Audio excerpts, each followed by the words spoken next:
Hi, and welcome. You're listening to the X22 Report. My name is Dave, and this is episode 1753BN. Today's date is December 30th, 2018, and the title of the episode is Justice is Coming, Nothing Can Stop It, Cover Up Exposed, Fear, Panic. Let's get into the economic collapse, political, and geopolitical news. Now, we know as we move into 2019, a lot of things are going to become active. We know the executive order comes active January 1st. We know the Senate's going to be sworn in, and the House is going to be sworn in on the 3rd. We also realize that many other things are going to go active during this year. Now, remember, the deep state, they are continually fighting back, and they are going to stay in place. They do believe that they will be able to cover everything up.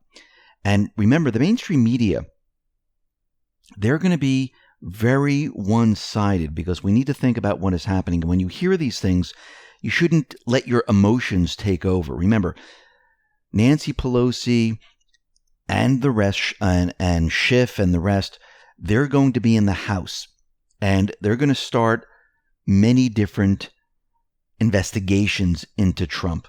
And the mainstream media is going to report on all these investigations. They're not going to look at the other side of what the Senate's doing or the investigations that are happening there. Actually, they're going to downplay it. They're going to take the House side and they're going to boost that up. So that's all you see. Now, a lot of people are going to look at this going, oh my God, the sky's falling. Everything's, not going the way Q said or we thought Trump was going to do and all these things. No, because what you're doing is you're listening to the mainstream media pushing their agenda. Now, remember what's going to happen here. The House, that is going to be controlled by Nancy Pelosi. Now, she's the incoming Speaker of the House, and they have already reached out to Douglas N. Letter, Chief Legal Counsel for the House of Representatives. Mr. Letter has agreed to come out of retirement to aid the House effort and structure legal pathway to impeach Trump. So, if we go back in time, we see that Letter was involved in Congress, and when Trump came aboard, he decided to resign. So let me just give a little background of who he is. Letter served as the director of the Civil Division Appellate Staff at the U.S. Department of Justice, retiring after 40 years of distinguished service at the agency. He is now a senior litigator at the Institute for Constitutional Advocacy and Protection at the Georgetown University Law Center, where he is also a visiting professor of law. He received many different awards and things like that. And we see that after 2016, after that election, Mr. Letter resigned his post, and now with Democrats taking back control of the House, Letter gleefully is coming out of retirement to assist with the investigations. Now, if we go back to January 3rd of 2018 and we look at Eric Holder's tweet, we can see that all these individuals, they are all on the same side. Eric Holder tweeted, Doug Letter personifies what is the best about the Justice Department and at the same time is typical of Department of Justice lawyers. Dedicated, smart, and sacrifice to serve his country. Thank you for your service, Doug. Job well done. Now this individual is coming back, and again, you're going to see the mainstream media go crazy over this. Don't get distracted. Let's move on to what's going on with the border and the government. Now, we know the government is still shut down. Trump is holding out. He wants the money for the wall. We see that the Senate, they are not even voting.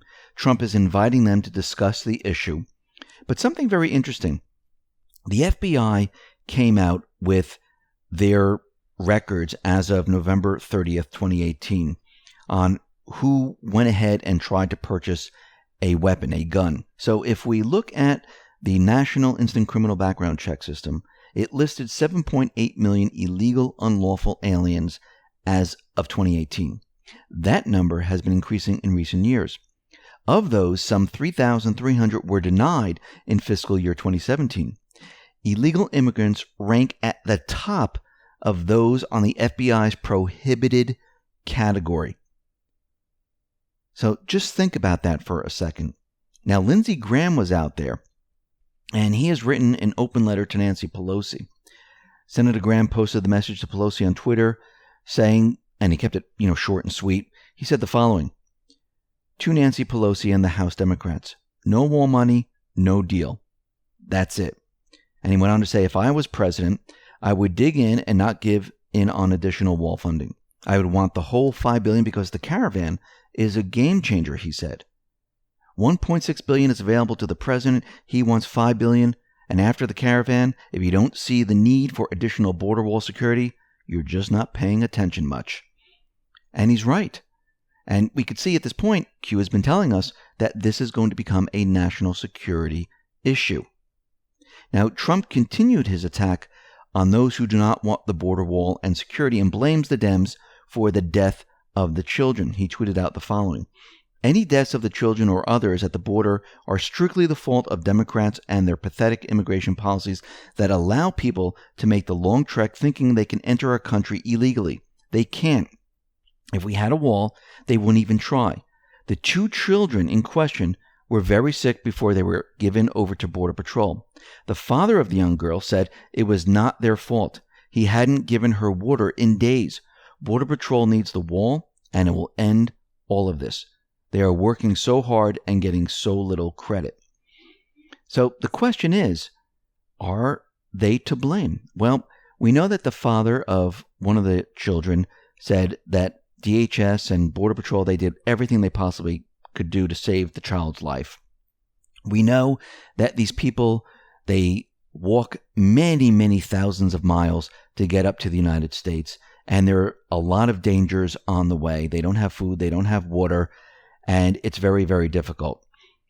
And many of these individuals do get sick on the way. They contract diseases or they bring diseases up from their country. But we need to go back in time, and we need to go back to 2014, where Obama, back then, he pushed out and executed the Immigration Accountability Executive Action. It wasn't really an executive order. It was a memorandum. It was an executive action. And there is a fact sheet. Now, what's very interesting about this, when you read it, it seems like he's all for cracking down on immigration. But when you get down lower in the fact sheet starts talking about deporting felons, not families, allowing the children to stay in here. And this is like a backdoor approach of bringing others into this country. Because what he's done here is he allowed the children, the families, to come up. So the children come first, and most of them are not, 5, 6, 7. Many of them are 17, 18, in their 20s, and they come into this country. And we can see from the mainstream media back then, and this is coming out of The Hill, and this is back in November of 2014. The title reads, Obama Order Extends Benefits to Immigrants. And it continues on and says, illegal immigrants protected from deportation under Obama executive action will be eligible for Medicare and other benefits once they enter the federal system. The sweeping White House announcement last week means that up to 5 million people will be considered lawfully present in the United States despite having entered the country illegally. Now think about that. All these people that were here illegally are allowed to stay in the country. Now, when this word gets out to the rest of the countries where illegals were allowed to stay in here, what do you think the rest of the people are going to do? They're going to come up here, and of course Soros helped pay for this, and they're going to try to enter the country illegally because they're allowed to stay. This is coming out of the New York Times in 2014. Undocumented immigrants line up for door opened by Obama. They push strollers, tugged toddlers, and streamed into the convention center in the heart of the city on Sunday. Thousands of immigrants here illegally and anxious to find out if they could gain protection from deportation under executive actions by Obama. So are they responsible? Absolutely, because the word got out. And of course, they had some help. They had some funding. And they were told, listen, if you're here illegally, you can stay. You can get the benefits. So what are people going to do? They're going to leave their country. And of course, if someone's helping them along the way, guess what? They're coming up here. So is Trump correct? Absolutely. We see U.S. troops, they're withdrawing from the first base in Syria. The Turkish media is out there, and they're saying that the U.S. Army troops have abandoned a base in northern eastern Syria. Some 50 U.S. soldiers left in a Hummer, armored vehicles, and military trucks, leaving behind an empty 400 square meter warehouse in the area in northern Syria. Now, we need to remember and understand the entire mission of the deep state was to split up the Middle East. They were going to have a Sunni area, they were going to have a Shiite area, they were going to have a Kurdish area. And coming out of Breitbart, they put up an article that says Google erases map of Kurdistan after Turkey complains of terrorist propaganda. But we need to look at this a little bit closer. Now, on Google, they had the greater Kurdish area, which made up Iran, Iraq, and Syria. Remember, they were trying to split up the Middle East to control the entire area. And they needed control of the area a little bit better than they have now because they needed to keep the system operational. And what they've done, and this wasn't generated through, satellites or anything like this, was people generated, where they put out there a new map of what it was going to look like. Then Google came out and said, oh, this map violates the terms of service and our policies. But again, who put out that map? It was the deep state.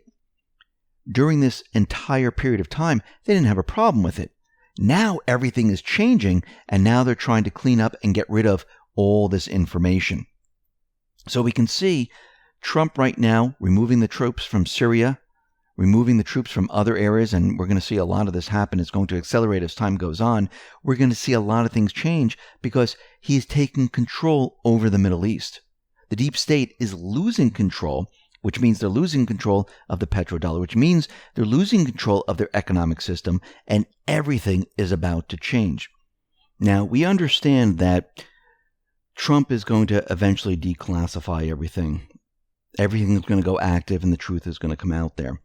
And I find it very interesting that ABC News came out with this article that cyber attacks target newspapers in U.S., prevents some from publishing, and it went on to say, several U.S. newspapers came under attack from apparent hackers on Saturday, preventing some from printing and distributing their daily editions.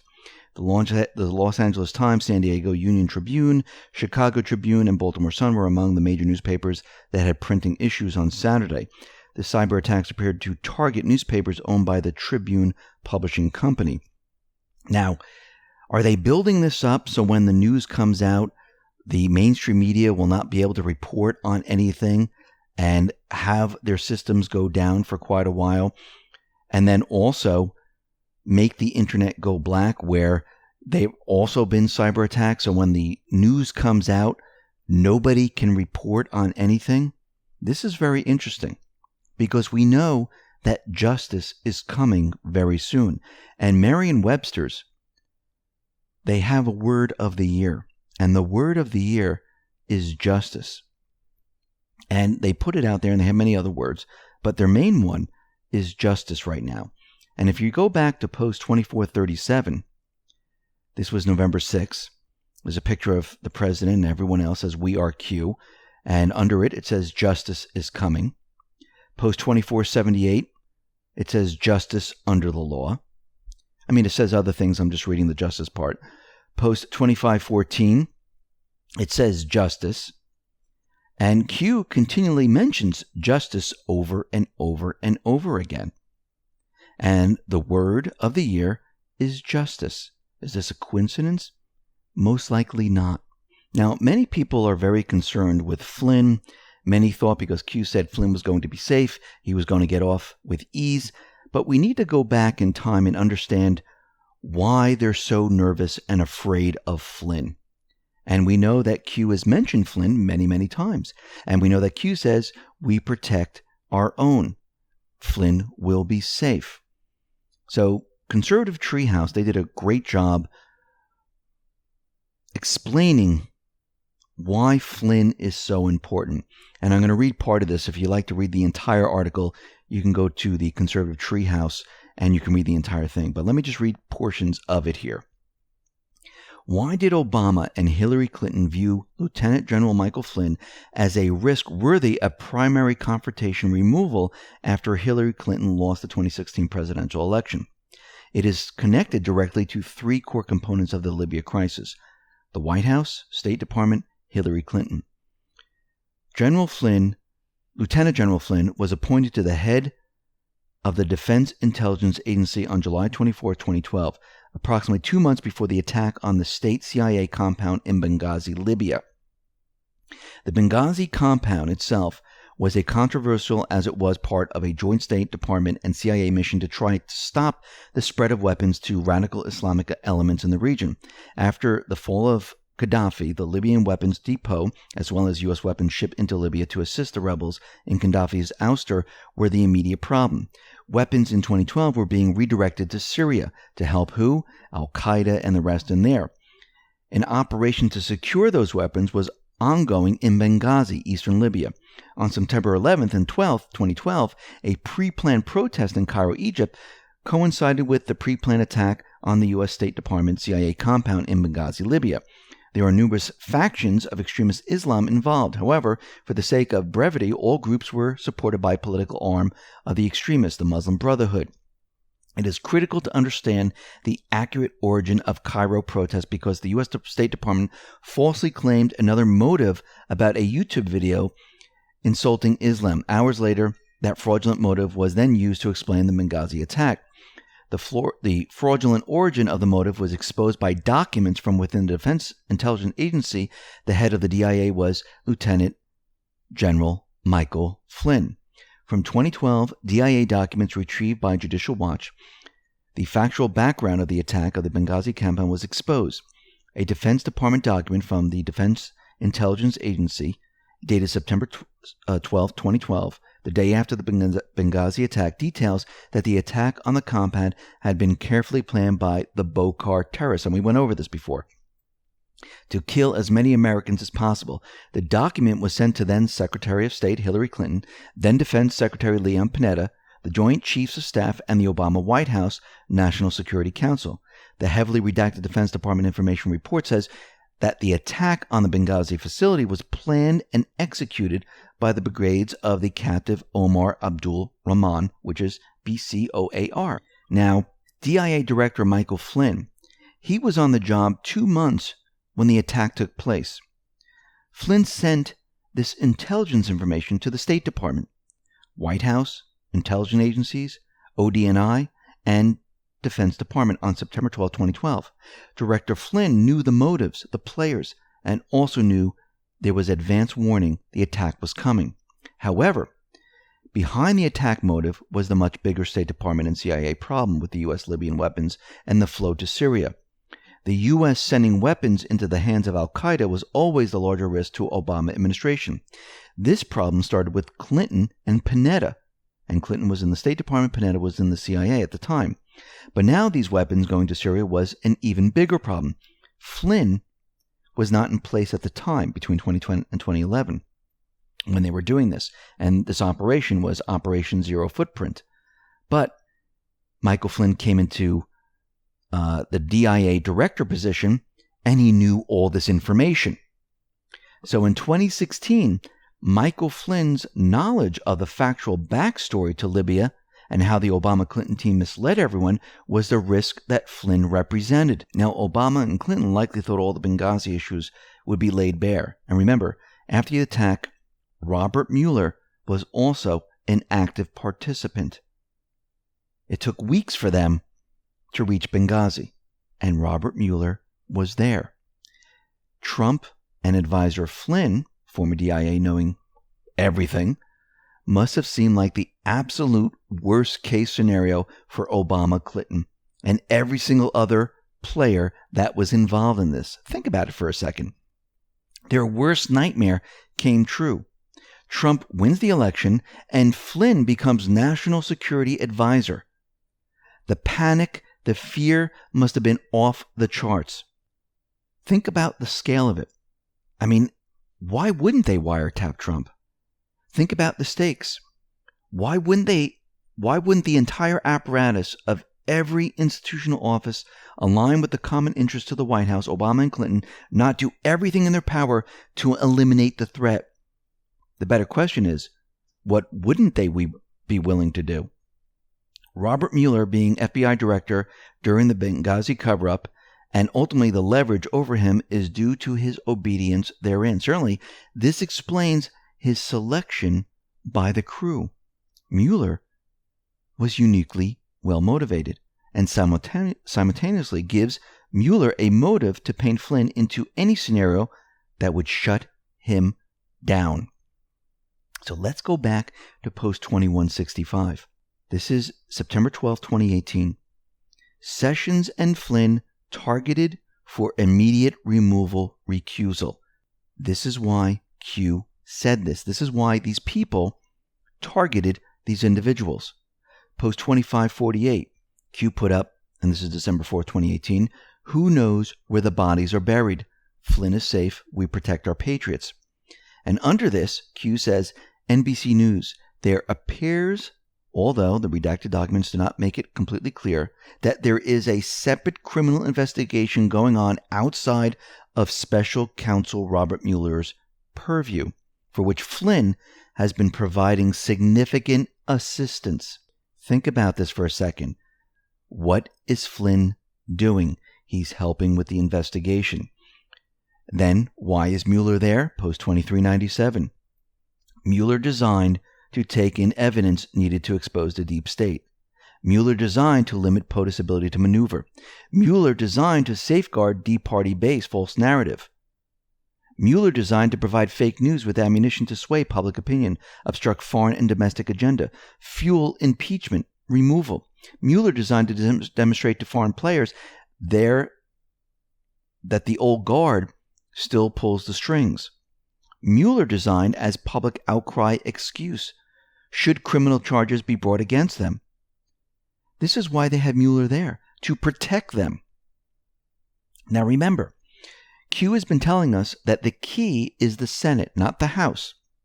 So a letter was released from Gowdy Goodlatte, and it confirms what Q said in post 2445. The investigation is going to move from the House to the Senate. The Senate was always the key. The investigations that started in the House will continue in the Senate. So let's look at post 2445. Do you believe in coincidences? Which two House members ran the investigation? Department of Justice, FBI. Gowdy resignation. What role did he play? House investigations. House Oversight and Government Reform Committee Chairman, Goodlatte, resignation. What role did he play? House investigations. House Judiciary Chairman, House to Senate, with House, and there's 4 hours pointing to the Senate, and Q says this 3 times. House to Senate, House to Senate. Trust Grassley, Senate Judiciary Chairman, House of Cards, military planning at its finest. So we need to look at page 5 of this letter that they put out there. So when was this dated? This is December 28th, 2018. Starts off the Honorable Mitch McConnell, the Honorable Matthew Whitaker, the Honorable Michael E. Horowitz. Dear Majority Leader McConnell, Whitaker, Inspector General Horowitz. Now, who is this coming from? This is coming from Gowdy and Goodlatte. So if we go to page 5, what does it say? Well, it says the following. Our committees have assiduously avoided interfering with any ongoing criminal, counterintelligence, administrative, or judicial reviews of conduct engaged in 2016-2017. Nevertheless, confidence in venerable institutions like the Department of Justice and the Federal Bureau of Investigations must be restored so the public can trust these institutions to make decisions solely on the facts and law and totally devoid of political bias or consideration. Our belief remains a special counsel should be appointed to investigate not only the decision made and not made during the pendency of these investigations, but also the disparate way these two investigations were seemingly conducted. While Congress does not have the power to appoint a special counsel, Congress does have the power to continue to investigate, and it is our belief The facts uncovered thus far warrant continued oversight by the legislative branch and the Inspector General. We invite your attention to the transcripts of witness testimony, and we encourage you to continue to investigate these matters consistent with your jurisdiction so the final definitive accounting may be made to the American people. They're pushing this off to the Senate, away from the House. The Senate was the key. And you can see that Trump is out there dropping a huge amount of breadcrumbs. He's tweeting out like crazy. Here's a tweet from December 29th. The Mueller angry Democrats recently deleted approximately 19,000 text messages between FBI agent Lisa Page and her lover, Agent Peter Strzok. These texts were asked for and invaluable to the truth of the witch hunt hoax. This is a total obstruction of justice. All texts demanded. He continued in December 30th, 2018, absolutely nothing on Russian collusion. Kimberly Strassel, The Wall Street Journal.